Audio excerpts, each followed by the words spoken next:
Welcome to Raju reviews. Already ismart జోడీకి సంబంధించి ముగ్గురు జంటల గురించి అంటే 3 జోడీల గురించి చెప్పడం జరిగింది. 4వ జోడీ సండే రోజు ఎంటర్ అయిన వాళ్ళు ఎవరంటే లాస్య అండ్ మంజునాథ్ గారు. లాస్య గారి గురించి మీకు ఆల్రెడీ తెలుసు కదా. సో లాస్య గారు చిన్న చిన్న జోకులు వేసేవారు కదా, ఏనుగు జోకులు, పిల్లి జోకులు, ఇటువంటి జోక్స్ వేసేవారు కదా. సో మీకు ఎవరికన్నా అంటే మ్యాక్సిమం లాస్య గురించి తెలిసిన వాళ్ళకల్లా కూడా ఈ జోక్స్తో ఫేమస్ అనమాట ఆవిడ. సో లాస్య గారి గురించి మాట్లాడుకుంటే కనుక లాస్య గారు కూడా బాగానే ఎంటర్టైన్మెంట్ చేశారు. చిన్నపిల్లలతో ఎంటర్టైన్మెంట్ షోలు అయితే ఆవిడ చేయడం జరిగింది. అలాగే లాస్య గారు వచ్చి ఇప్పుడు మంచి సాంగ్తోనే ఎంటర్ అయ్యారు, లాస్య అండ్ మంజునాథ్ గారు. అంటే ఇక్కడ లాస్య గారు పాపులర్, సో మంజునాథ్ గారు కొంచెం పాపులర్ కాదు కదా. So ఈవిడైతే popular. సో ఈవిడ మంచి సాంగ్ నాదిరి ధిన్నా సమ్ ఏదో సాంగ్ అబ్బా,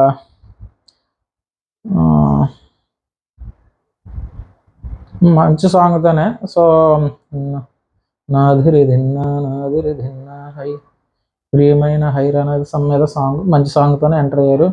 సో ఈ సాంగ్ తర్వాత ఇక్కడ మాటల విషయానికి వస్తే కనుక ఫస్ట్ మంజునాథ్ గారు.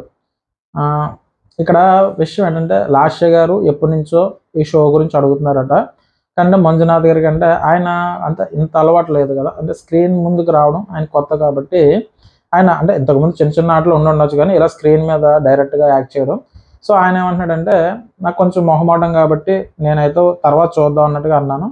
కానీ లాస్య గారు అయితే ఒప్పుకోలేదట, ఏడిచిందట. ప్రతి చిన్న విషయానికి ఏడ్చి ఒప్పించాలి అని మామూలుగా ఒప్పుకోవడం అన్నట్టుగా ఆవిడ చెప్పుకోవడం జరిగింది ఓంకార్ గారి దగ్గర. చాలా కష్టపడ్డానన్న ఈ షోకి రావడానికి. సో కాబట్టి ఎందుకంటే ఈ మెమొరీస్ గుర్తుండిపోతాయి అనే ఉద్దేశంతోనే మ్యాక్సిమం ప్రతి ఒక్కరు అదే చెప్పారు. సో మెమొరీస్ గుర్తుంటాయనే ఉద్దేశంతో నేను రావడం జరిగింది. సో ఇది ఒప్పుకోకపోయినా నేను ఒప్పించడానికి ట్రై చేశాను, చాలా రోజులు ఏడ్చాను. సో మొత్తం మీద ఎన్ని చేయాలో అన్నీ చేసి ఒప్పించి ఈరోజు ఇక్కడ వరకు తీసుకొచ్చాను అన్నట్టుగా ఆవిడ చెప్పింది. సరేనమ్మా, ఇక్కడ వరకు తీసుకురావడం నీ బాధ్యత, ఇక్కడికి వచ్చిన తర్వాత ఎలా ఆడుకోవాలి, ఎలా మీ మాట వినాలి అన్నదంతా నేను చూసుకుంటాను. ఓంకార్ ఇష్మార్ట్ జోడీలో ఆడవాళ్ళకి సపోర్ట్ చేస్తాను, మగవాళ్ళని ఎక్కడికక్కడ అన్నట్టుగా ఆయన చెప్పారనమాట. అంటే లవ్ కొరడతో కొట్టిస్తాను నీకు ఎందుకు అన్నట్టుగా. సపోర్ట్ ఎలా ఉంటే చాలన్నా, ఈ ఎంకరేజ్మెంట్ మాకుంటే కనుక మేము దూసుకుని పోతాం అన్నట్టుగా ఆవిడ చెప్పడం జరిగింది. సరే సరదాగా చెప్తున్నానండో, ఇది తప్పుగా అనుకోవద్దు. సో ఎందుకంటే మనకు ఫన్ యాడ్ చేయడానికి ఎక్కడ ఛాన్స్ లేదు. ఫస్ట్ ఎవరు మీకు తెలుసు కదా, అంతేగా అందులో మనం చేయడం లేదు. పెద్దవారు గౌరవించాలి, వాళ్ళ మాటలు మనం వినాలి, ఎంత కుదిరితే అవి ఆచరణలో పెట్టాలి. రెండో వాళ్ళు కొత్తగా పెళ్ళి అవుతుంది. సో ఈ బాదరబందీలు ముందుగా మనం అదరగొట్టి మనం ఏది పడితే అది మాట్లాడకూడదు. కొత్తగా పెళ్ళి అవుతుంది జంట కాబట్టి నేను కూడా కామెంట్ చేయలేదు. అమర్దీప్ విషయంలో మంచిగా కాబట్టి కొన్ని మాటలు అయితే వదిలాం. కానీ ఇక్కడ లాస్య గారు వాళ్ళ హస్బెండ్ ఎవరైతే ఉన్నారో మంజునాథ్ గారు చాలా ఒబీడియంట్గా ఉన్నారు. సో ఆయన అంటే ఒడిదుడుకులు ఎదుర్కొన్నాం అన్నట్టుగా బాగా చెప్పారు వీళ్ళు కూడా. సో ఇందులో చాలా నేర్చుకోవాల్సిన విషయాలు కూడా ఉన్నాయి, కొంచెం జాగ్రత్తగా వినండి. మంచి విషయాలు మాట్లాడారు. అందులో విషయం ఏంటంటే ఆవిడ చెప్పింది చాలా కష్టపడి ఒప్పించుకున్నాను, సరే అది అయిపోయింది, ఓకే. అయితే ఈయన మనసులో ఇక్కడ మెయిన్గా ఆవిడ చెప్పిందంటే ఈయన మనసులో మాట అంత బేగా చెప్పడం అన్నట్టుగా చెప్పారు.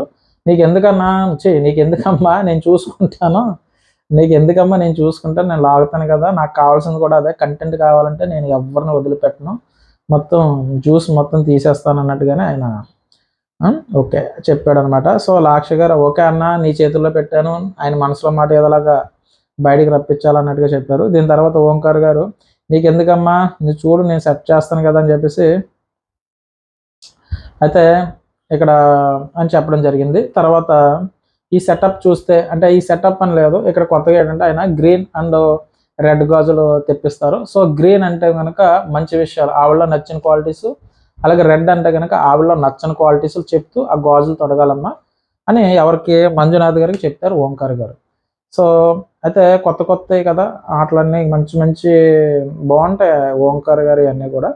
సో ఇక్కడ ఆయన ఏం చెప్పారంటే కనుక అయితే ఒక్కొక్క గాజు వేసేటప్పుడు ఒక్కొక్క కారణం చెప్పి తొడగాలి నువ్వు, సో నేను అడుగుతూ ఉంటాను అన్నట్టుగా చెప్పారు. సో అయితే ఓకే అండి అని చెప్పారు. తర్వాత నీకేం గుర్తొస్తుందమ్మా ఇవి చూసుకుంటే అంటే కనుక ఆవిడ ఏం చెప్తుంది, సార్ అన్నయ్య నాకు శ్రీమంతం గుర్తొస్తుంది గాజులు చూస్తానంటే. అమ్మ ఇప్పటికి ఇద్దరం కన్నా, నువ్వు శ్రీమంతాలు ఇలాంటి ఆశలు ఏం పెట్టుకోవద్దు ఇప్పటికే అన్నట్టుగా ఎవరో మంజునాథ్ గారు చెప్పడం జరిగింది. దీని తర్వాత ఫస్ట్ ఆయన చెప్తారబ్బా మ్యాక్సిమం ఇక్కడ లాస్య గారి గురించి, అలా ఆయన గురించి అంటే అలా ఆవిడ గురించి మంజునాథ్ గారు చెప్పారు కానీ అంటే మిగతా వాళ్ళు చెప్పుకునే అవకాశం లేదు కాబట్టి సో నాకు తెలుసున్నంత వరకు 99% ఎక్కడో కొంతమంది గురించి తప్ప 90% మొగుడు కోసం పనిచేస్తారు లేదా పక్కన పెడితే కనుక పిల్లల కోసం పిల్లల స్కూల్కి వెళ్ళడం కోసం చాలా కష్టపడతారు. సో అలాగని కూడా కాదు, కొంతమంది పిల్లల కన్నా హస్బెండ్ని ఇష్టపడే వాళ్ళు ఉంటారు. ఫస్ట్ హస్బెండ్ చూసి తర్వాత పిల్లలు చూసే వాళ్ళు ఉన్నారు. కొంతమంది పిల్లల్ని చూసుకున్న తర్వాత హస్బెండ్ చూద్దాంలో అనుకున్న వాళ్ళు కూడా ఉన్నారు. అంటే 2 వేరియేషన్స్ అంటే నేను విన్న వాళ్ళు అంటే ముందు పిల్లలు తర్వాత మొగుడు సంగతి చూద్దాం అనుకునే వాళ్ళు ఉన్నారు. సరే ముందు మొగుడిని చూసిన తర్వాతే అంటే హస్బెండ్ చూసిన తర్వాత మిగతా పిల్లల్ని చూద్దాం అనుకునే ఉన్నారు.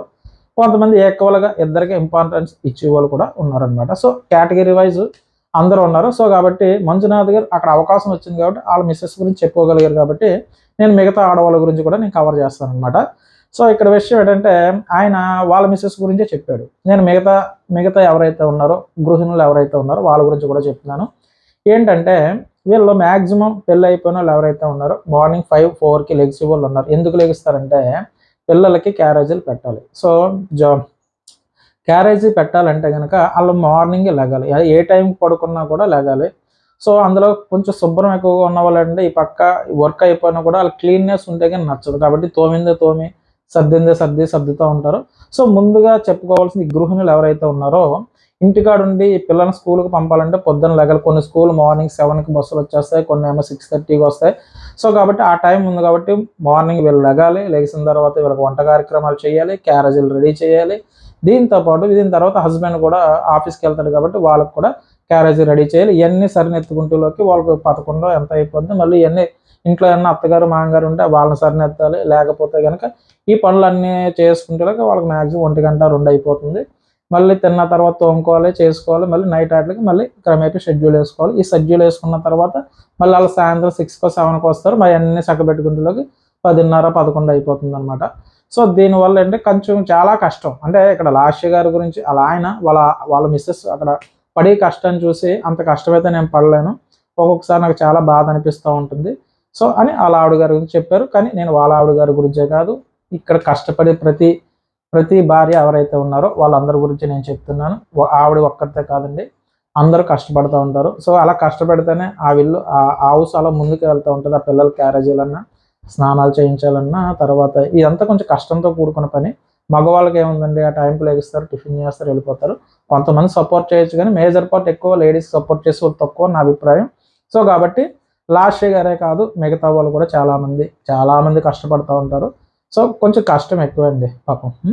సరే దీని తర్వాత చూసుకుంటే కనుక ఓంకార్ గారు రీజన్ చెప్పి గాజులు వేయాలన్నట్టుగా చెప్పారు. సో ఇందులో ఆయన చెప్పిన కారణం బాగా కష్టపడుతుందని చెప్పేసి ఓర్పు ఎక్కువ, బాగా కష్టపడుతుందని గాజు వేశారు. తర్వాత రెడ్ గాజు గురించి చెప్పమంటారు. అంటే రెడ్ అంటే నెగిటివ్ పాయింట్ చెప్పాలి. నెగిటివ్ పాయింట్ ఏం చెప్పాడంటే ట్రిప్స్ వద్దంటుందండి అని చెప్పి కొంచెం జాగ్రత్తగా వినండి. ఈ పాయింట్ ఎందుకు చెప్తున్నానంటే ఈరోజు ఉన్నదని చెప్పేసి మనం ఖర్చు పెట్టుకుంటూ పోతే డబ్బులు సంపాదిస్తారు లేదో నాకు తెలియదు కానీ ఉన్న వయసు అయితే మాత్రం తిరిగి రాదు. అనుభవంతో చెప్తేనే ఏదన్నా అర్థమవుతుంది. 20 ఏళ్ళ వయసు ఉంది నాకేం కాదులే అని చెప్పేసి డబ్బులు ఖర్చు పెట్టుకుంటూ పోతే 20 నుంచి 21, 22 నుంచి 25, 25 నుంచి 30, 30 నుంచి 40 ఏదో బండి చక్రం గడియారం తిరిగినట్టు తిరిగిపోద్ది. వయసు అంత ఫాస్ట్గా తిరుగుతుంది అనమాట. సో కాబట్టి ఎవరైనా అంటే నా అనుభవంతో కూడా చెప్తున్నాను, ఎవరైనా పెద్దవాళ్ళు చెప్తుంది అనుభవంతోనే చెప్తారు. ఈ రోజు మీకు అర్థం కాదు, రేపు పొద్దున్న మాత్రం ఈ వయసుకి వచ్చిన తర్వాత అర్థం అవుతుందని చెప్తూ ఉంటారు చాలామంది. సో మనకి సింపుల్గా అనిపిస్తుంది, ఏంటంటే ఎలా చెప్పి నాకు ఎంత 20-25 సంవత్సరాల వయసు, మహా అయితే 30 సంవత్సరాల్లో సెటిల్ అయిపోతాను, తర్వాత ఇంకేం లేదన్నట్టుగా అంటారు. అది ఏం వర్కౌట్ అవ్వదు. ఏ టైంకి ఏ స్టేజ్కి ఉండవలసిన ఖర్చులు అవి వస్తానుంటాయి. రేపు అన్న పదం మర్చిపో, ఈరోజు ఏటన్నది మాత్రం ఆలోచించు. సో నేను చెప్పేది ఏంటంటే కనుక నీ నెల మొత్తం కష్టపడు, నెలకు శాలరీ వస్తుంది. నీకు 10,000 వచ్చినా, 20,000 వచ్చినా, 30,000 వచ్చినా, అట్లీస్ట్ ₹1,00,000 వచ్చింది అనుకోండి. దాంట్లో అట్లీస్ట్ 20% సేవ్ చేయడానికి ట్రై చేయండి. మీకు కుదరలేదు అట్లీస్ట్ 10% అన్నా సేవ్ చేయండి. సేవ్ చేస్తే రేపొద్దున అదే ఆదుకుంటుంది. అది కొంత అమౌంట్ అయిపోయిన తర్వాత దేనికో దాని మీద మీరు అటు స్థలం మీద కానీ, ఇటు గోల్డ్ మీద కానీ దేనికో దాని మీద ఇన్వెస్ట్మెంట్ చేస్తే కనుక రేపొద్దున ఫ్యూచర్లో మీ పిల్లలకి అంటే మీ పిల్లల్ని చదివించుకోవడానికి కానీ మంచి పొజిషన్లో పెట్టడానికి అవకాశం ఉంటుంది. అలా కాదని చెప్పేసి మొత్తం ఖర్చు పెడితే కనుక మీ హెల్త్ ఇష్యూ వచ్చినప్పుడు వర్కౌట్ అవ్వదు. అలాగే మీకు ఏమైనా సమస్య వచ్చినప్పుడు వర్కౌట్ అవ్వదు. అలాగే మీ పిల్లలకి ఏమైనా చదివించాలన్నా వర్కౌట్ అవ్వదు. అప్పుడు ఎవరి దగ్గరికి వెళ్ళి అప్పు అడుగుతారు చెప్పండి? అప్పులు చేసి ఈ రోజుల్లో ముందుకు వెళ్ళడం చాలా కష్టం.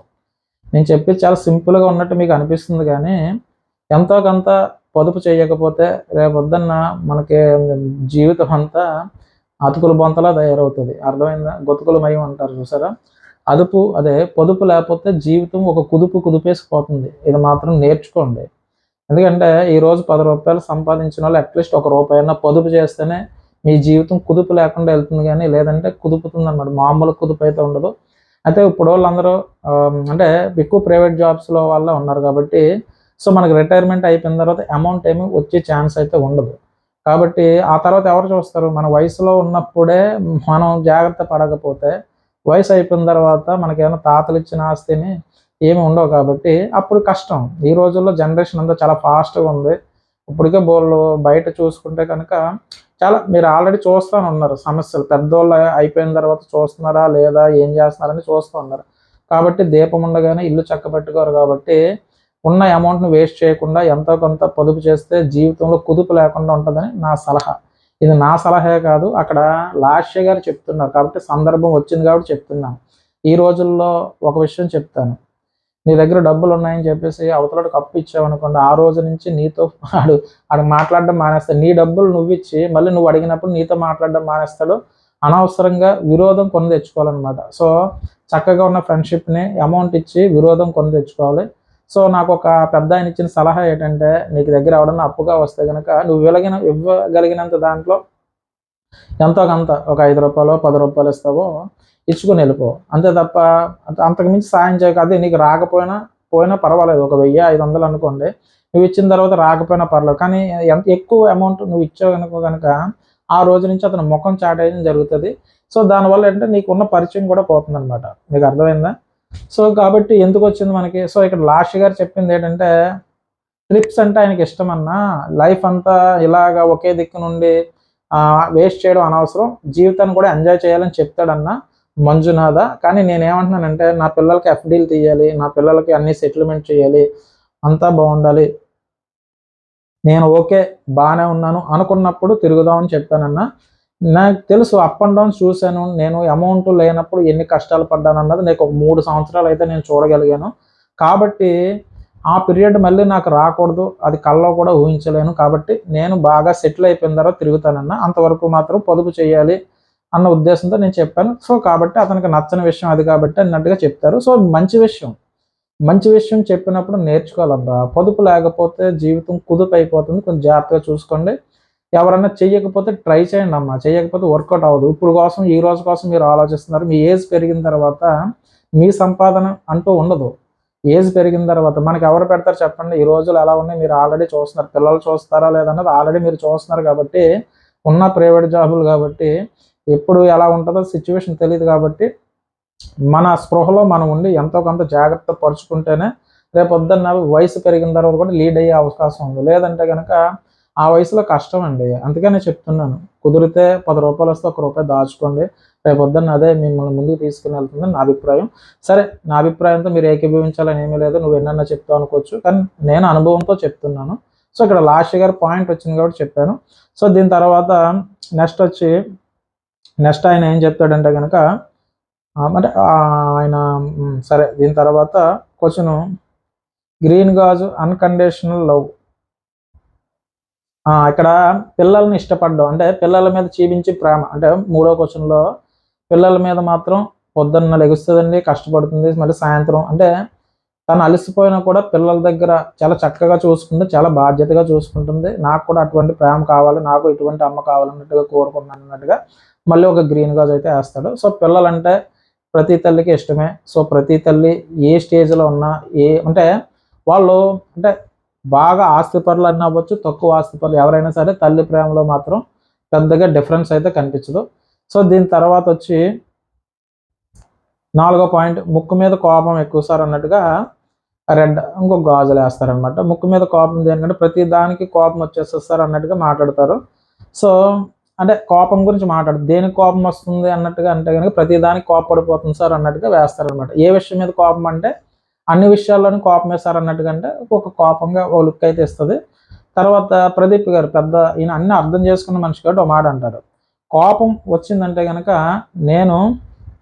నేను నమ్ముతానమ్మా, అదే ఆయనతో అంటాడు అనమాట, నేను నమ్ముతాను, నీకు కోపం వచ్చిందంటే కనుక కోపం రావడం తప్పు కాదు, కోపం వెనకాల కూడా ప్రేమ ఉన్నది. అంటే నేను చాలాసార్లు అబ్జర్వ్ చేశాను, మన మీద ఎవరైతే ఎక్కువ కోపం ఇస్తున్నారో అనుకుంటే కోపగించుకుంటున్నారో వాళ్ళకి మన మీద ఎక్కువ ప్రేమ ఉన్నదని అర్థం. సో మ్యాక్సిమం ఏంటంటే ఎక్కువ కోపం పడుతున్నారు అంటే కానీ ఇష్టపడిన వాళ్ళ మీద కోపం వస్తుంది, లేదంటే వాళ్ళ మీద కోపించవలసిన అవసరమే లేదు. కాబట్టి ఈ పాయింట్కి నేను అగ్రీ చేస్తాను. మన మీద ఎక్కువ ఎవరికి ఇష్టం ఉంటుందో వాళ్ళనే ప్రతి చిన్నదానికి మన మీద కోపిస్తారు, అడుగుతారు. కాబట్టి ఇది మంచి పాయింట్. సో సీనియర్ బాగా చెప్పారు, మంచి పాయింట్, నేను ఏకీభవిస్తున్నాను. సో దీని తర్వాత ప్రదీప్ గారు చెప్పారు కదా, తర్వాత లాస్ట్ ఏ విషయంలో తగ్గించుకోవాలని చెప్పేసి అడుగుతుంది అన్నమాట. నేను ఏ విషయంలో కోపపడుతున్నాను అనుకుంటున్నావు కదా, ఏ విషయంలో తగ్గించుకోవాలంటే అన్ని విషయాల్లోని నువ్వు తగ్గించుకోవాలమ్మా, అంటే ప్రతి విషయంలోనే ఎక్కువ కోపపడుతుంది అన్నట్టుగా మంజునాథ్ గారు కంప్లైంట్ చేశారు. సో ఓంకార్ గారు అయితే మాత్రం మరి సపోర్టింగ్ అందరికీ ఆడవాళ్ళకే చేస్తున్నారనమాట. ఇదే తగ్గించుకోవాలి అని చెప్తున్నారు. ఏ విషయంలో తగ్గించుకోవాలి అంటే కనుక ఇదే విషయంలో తగ్గించుకోవాలని చెప్పారు, కానీ ఆయన సపోర్టింగ్ ఎక్కువ లేడీస్కే. సో మంజునాథ్ గారికి ఈ ఒక్క పాయింట్ మీద ఇదే తగ్గించుకోవాలమ్మా అన్నట్టుగా చెప్పారు.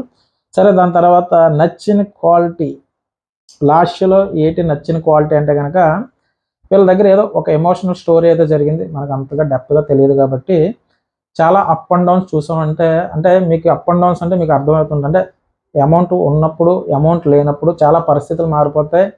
నీ దగ్గర డబ్బు ఎక్కువ ఉన్నప్పుడు నేను పలకరించే వాళ్ళు ఎక్కువ మంది ఉంటారు, నీ దగ్గర లేనప్పుడు ఎక్కడ అప్పు అడుగుతాడని చెప్పేసి దూరం వెళ్ళిపోయే వాళ్ళు ఉంటారు. సో ఇటువంటి అప్ అండ్ డౌన్స్. అంటే నీ దగ్గర ఉందంటే నువ్వు పెట్టకపోయినా పర్లేదు, నలుగురు వచ్చి నీతో మాట్లాడతారు, అది గొప్పగా. నీ దగ్గర రూపాయి లేకపోతే నలుగురు వచ్చి నీ దగ్గర మాట్లాడరు, నువ్వు ఎంత మంచోడు అయినా కూడా మాట్లాడరు. కానీ అటువంటి అప్ అండ్ డౌన్స్ అయితే వీళ్ళు చూసారని చెప్పారు. తర్వాత ఇంకో మంచి మాట కూడా చెప్తారు, ఫ్యామిలీలో గొడవలు వచ్చినప్పుడు ఎక్కువగా షార్ట్ అవుట్ తనే చేస్తుందంటే వీళ్ళ ఫ్యామిలీకి వాళ్ళ ఫ్యామిలీ అయ్యి ఉండొచ్చు, మనకి డెప్త్ తెలియదు కాబట్టి. సో అటువంటి వాటిని కూడా షార్ట్ అవుట్ చేస్తుందన్న అని చెప్పేసి చెప్తారు. సో ఇక్కడ కొంచెం ఎమోషనల్ అయితే అవుతారనమాట లాస్య గారికి సంబంధించి. అయితే ఇక్కడ లాస్య గారు ఏడుస్తారు. సో అక్కడ నుంచి కొంతమందికి అంటే తను ఆ ఎమోషనల్ జర్నీ ఏదైతే ఉందో ఆ జర్నీని ఫేస్ చేసింది కాబట్టి తన కష్టం తనకు తెలుసు. మనకి సిల్లీగా సింపుల్గా అనిపించవచ్చు, కానీ కష్టంలో ఉన్నవాడికి తెలుస్తుంది అబ్బా. ఆవిడ చాలా అప్ అండ్ డౌన్స్ ఫేస్ చేసింది. సో కాబట్టి ఆవిడ ఏడుస్తూ ఉంటుంది. సో కొంతమందికి ఎమోషనల్గా ఫీల్ అయ్యారు, నాకు తెలిసి సౌజన్య గారు ఎవరో ఏడుస్తూ ఉంటారు. సో తన ఎమోషనల్ జర్నీ తనకు, తన ఆ ప్లేస్కి రావడానికి చాలా కష్టపడ్డాను. సో కాబట్టి అంటుంది ఆవిడ, డబ్బులు ఉన్నప్పుడు ఒకలాగా, లేనప్పుడు ఒకలాగా జనాలు, అంటే మనకున్న బంధువులైనా కూడా చూసే విధానంలో తేడా ఉంటుందని తను అది గ్రహించింది కాబట్టి పొదుపు చేస్తుంది అనమాట ఆవిడ. సో దీని తర్వాత ఓంకార్ గారు చాలా మంచి విషయాలు చెప్పారు. చాలా మంచి విషయాలు చెప్పారు. అంటే క్వాలిటీ లేకపోవడం వల్లనే చాలా మంది విడిపోతున్నారు. ఇక్కడ లాస్య గారి గురించి అర్థం చేసుకుని చాలా మంచి విషయాలు చెప్పారు.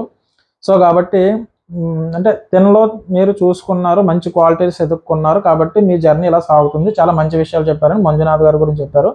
తర్వాత ఇక్కడ మంజునాథ్ గారు లాస్య గురించి అన్ని మంచి విషయాలు చెప్పారు. ఏమని చెప్పారు, గొడవలు జరిగినా, ఫ్యామిలీలో ఇది జరిగినా తనే షార్ట్ అవుట్ చేస్తుందంటే కనుక ఇక్కడ లాస్య గారు ఏమంటారంటే, నేను ఎంత మంచి చేసినా అవతల వాళ్ళకి అది నెగిటివ్గా కనిపిస్తుంది అన్నట్టుగా ఓంకార్ గారు చెప్తే, బాధపడకమ్మా, ఏదో ఒక రోజు వాళ్ళకి అర్థమవుతుంది, తను చేసింది మంచి చేస్తున్నా కూడా అవతల తప్పుగా తీసుకుంటున్నారు. సో దానికి ఇది చాలా మంది జరుగుతుంది, నాకు కూడా చాలా సందర్భాల్లో జరిగింది. మనం మంచిగానే ఆలోచించినా కూడా అవతల వాళ్ళకి నెగిటివ్ కింద అనిపిస్తుంది. అది వాళ్ళ పాయింట్ ఆఫ్ వ్యూ కదా, మనం అన్ని విషయాల్లో వాళ్ళకి చెప్పలేం. కాబట్టి మనం మంచిగానే ఆలోచిస్తున్నా కూడా అవతల కొన్ని పాయింట్లు నెగిటివ్ అనిపిస్తాయి. సో వాళ్ళ అంటే అది కూర్చొని మాట్లాడుకుంటే షార్ట్ అవుట్ అవుతుంది. సో అంటే ఒక్కొక్కరు ఒక్కొక్కలా తీసుకుంటారు కాబట్టి దానికి ఫీల్ అవుతుందన్న, నేను ఎంత మంచి చేసినా కూడా నన్ను నెగిటివ్గానే తీసుకుంటారంటే బాధపడకమ్మా, ఏదో ఒక రోజు అర్థం అవుతుంది అన్నట్టుగా చెప్పారు. తర్వాత రెడ్ గాజులు వేస్తారు మళ్ళీ ఆయన, తొందరగా ప్రతి విషయం ఎవరు ఏం చెప్పినా నమ్మేస్తుందన్న, అంటే మోసపోతుంది అన్నట్టుగా ప్రతి విషయాన్ని గుడ్డిగా నమ్మేస్తుందన్న, అది తనలో నాకు నచ్చలేదన్నట్టు చెప్పారు. దానికి ఓంకార్ గారు ఏం చెప్పారంటే, దానికి కూడా రెడ్గా చేస్తామంటే మంచిదే కదా, నువ్వు మోసపోతున్నావు కాబట్టి, సో అలా మోసపోకూడదని చెప్పేసి నీకు రెడ్గా చేశాడు కాబట్టి కొంచెం మార్చుకోమన్నట్టుగా ఓంకార్ గారు చెప్పారు. లేదా ప్రతి విషయాన్ని గుడ్డిగా నమ్మేస్తావు అన్నట్టుగా చెప్పారు ఆయన. తర్వాత అంతే, ఇద్దరు చాలు, అంటే ఇంక పిల్లలు వద్దమ్మా బాబు, ఇద్దరు చాలు, నాకు చాలు అన్నట్టుగా ఒక మాట కూడా చెప్పారు. తర్వాత లాస్య గారు ఆవిడ ఏం చెప్పిందంటే, తెలిసి తెలియని వయసులో ప్రేమించుకున్నాం, అంటే బాగా ఎర్లీ స్టేజ్లో ప్రేమించుకున్నాం, అప్పుడు అది లవ్ కాదన్న, అట్రాక్షన్ అన్నట్టుగా ఆవిడ చెప్పింది. పెళ్ళి అయిన తర్వాతే అసలు ప్రేమ అయితే తెలుస్తుంది, కలిసి వెళ్ళాం, చేయి ఎప్పుడు వదులుకోలేదు. అంటే మీకు చాలామందికి తెలియదు. ఆ వయసుకు సంబంధించి ఆ అట్రాక్షన్లో పెళ్లి చేసుకుంటారు. తర్వాత పిల్లలు, సమస్యలు, గొడవలు, తర్వాత ప్రతిదానికి ఫైనాన్షియల్ మ్యాటర్ అంటే డబ్బు ప్రతిదానికి అవసరం. సో పెళ్ళికి ముందు ప్రేమ పెళ్ళి అయిన తర్వాత పోయిందని అనుకుంటే కనుక పెళ్ళికి ముందు ఏమవుతుంది, అమ్మాయిని ఒక్కదాన్ని అమ్మాయి మనం చేసుకుంటుందా లేదన్న పని మీద ఉంటాడు. పెళ్ళి అయిపోయిన తర్వాత పిల్లలు, తర్వాత వాళ్ళని పెంచాలి, చెయ్యాలి, ఇంటి రెంట్ కట్టాలి, కరెంటు బిల్లు కట్టాలి, ఈడేమో వాటర్ బిల్లు కట్టాలి, ఆ పక్క చూస్తే గ్యాస్ వేయించాలి, ఈ పక్క ఏమో కిరాణా తేవాలి.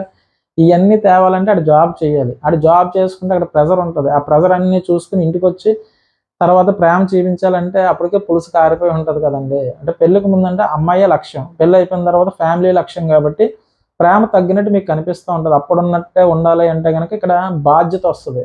అక్కడ ఓన్లీ ప్రేమ అంటే ఇంట్లో వాళ్ళు పెట్టింది అంటే వాళ్ళ నాన్నగారు కానీ వాళ్ళ అమ్మగారు కానీ అబ్బాయి సైడ్ కానీ అమ్మాయి సైడ్ కానీ వాళ్ళు చూసుకుని ఉంటారు. ఇక్కడ ప్రేమ తప్ప ఇంకేం చెయ్యక్కర్లేదు.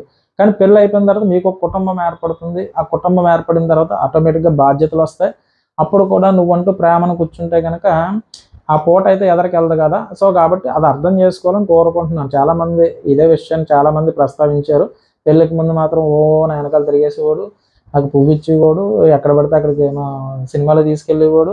పెళ్ళి అయిన తర్వాత ఒక్కరోజు కానీ ఒక వారం కానీ తీసుకెళ్ళలేదని అప్పుడు బడ్జెట్ నీకు ఒక్క దానికి కేటాయిస్తే సరిపోతుందమ్మా. మరి పెళ్ళి అయిపోయిన తర్వాత నీకు బడ్జెట్ కేటాయించిన తర్వాత కూడా ఇంటికి రెంట్ కట్టాలి, రేపొద్దున పిల్లలకి ఫీజులు కట్టాలి, ఇవన్నీ చూసుకోవాలి. కాబట్టి అప్పటికిప్పటికి డిఫరెన్స్ వస్తుంది. కొంచెం అది పరిగణలో తీసుకుని అర్థం చేసుకోవాలని కోరుకుంటున్నాను. సో సమయం వచ్చింది కాబట్టి ఒక మాట చెప్పాలని చెప్పాను కాబట్టి చెప్పాను.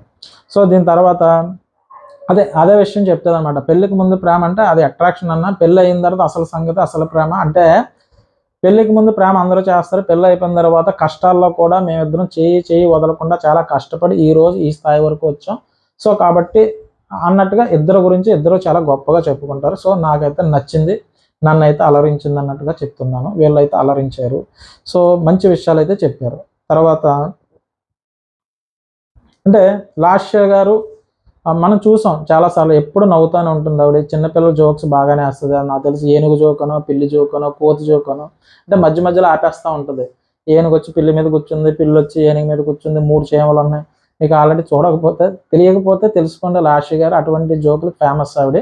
అలాగే వాళ్ళ మంజునాథ్ గారు కూడా చాలా నాకు తెలిసి మంచి హస్బెండ్ అన్నట్టుగా అనిపించారు. సో ఏదైనా పిల్లం కష్టాల్లో ఉన్నప్పుడు చూసుకునే భర్తగా చాలా సక్సెస్ఫుల్ పర్సన్గా నాకు అనిపించాడు. సో వాళ్ళ భార్యని బాగానే అర్థం చేసుకున్నట్టుగా నాకు అనిపించింది.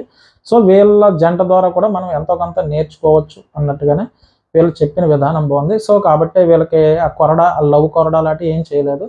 సో బాగానే వెళ్ళింది, కంటెంట్ బాగానే వచ్చింది. ఓంకార్ గారు నాకైతే నచ్చింది. ఎందుకంటే మీరు ఏదో కొరడాదో కొట్టించకుండానే మంచి కంటెంట్ ఇచ్చారు. మంచి ఎమోషనల్గా 2-3 సీన్స్ అయితే పడ్డాయి. సో నాకైతే అలరించింది. మీకు ఎదురుకుండా చూసి వాళ్ళు ఎవరన్నా ఉంటే కనుక అలరించడం కాదు, వాళ్ళు చెప్పిన దాంట్లో పొదుపు అన్న పదాన్ని బాగా నేర్చుకున్నారు. చెప్పింది చూసావా, లాస్య గారు ఎంతో కొంత ఇన్కమ్ అయితే జనరేట్ అయ్యే ఉంది. అయినా కూడా ఆవిడ ఇప్పుడు కూడా పొదుపు చేస్తాను, నాకు ట్రిప్స్ వద్దని చెప్పిందంటే కనుక ఎఫ్టీలు గడ్డ చేసుకుంటానని చెప్పింది. కాబట్టి ఎవరన్నా అందులో ఎంటర్టైన్మెంట్ షో కింద కాకుండా ఎంతో కొంత పొదుపు చేయడానికి ట్రై చేయండి. ఎప్పుడప్పుడు తెప్పేలా తోమిస్తే కనుక రేపెద్దని తెప్పలో కొనుక్కోవడానికి అదేంటారు, తెపాలా తోమడానికి కొనుక్కోవడానికి సర్ఫ్ కూడా మనకు సర్ఫ్ కొనుక్కోవడానికి డబ్బులు కూడా మిగలవని నా అభిప్రాయం. కాబట్టి మీరు ఏం చేస్తారంటే ఎంతో కొంత పొదుపు చేయండి. వీళ్ళ ద్వారా మనం నేర్చుకోవాల్సింది ఏమన్నా ఉంటే కనుక అర్థం చేసుకోవడం నేర్చుకోవాలి. నెక్స్ట్ పొదుపు చేసుకోవడం మెయిన్గా నేర్చుకోవాలి, నాకు అర్థమైంది. సరే, వీళ్ళ తర్వాత ఆదిరెడ్డి గారి గురించి ఇంకొక వీడియోలో చెప్తాను. సో ల్యాగ్ ఎక్కువైనట్టుంది. సరే, నేను చెప్పే విధానంలో మీకు ఏమాత్రం కొంచెం అన్నా నచ్చుంది అని అనుకుంటే కనుక నా ఛానల్ సబ్స్క్రైబ్ చేయండి, ఓ లైక్ కొట్టండి. దీని తర్వాత ఆదిరెడ్డి గారి గురించి నెక్స్ట్ వీడియోలో చెప్తాను. కొంచెం ల్యాగ్ ఎక్కువైంది కాబట్టి ఉంటానండి.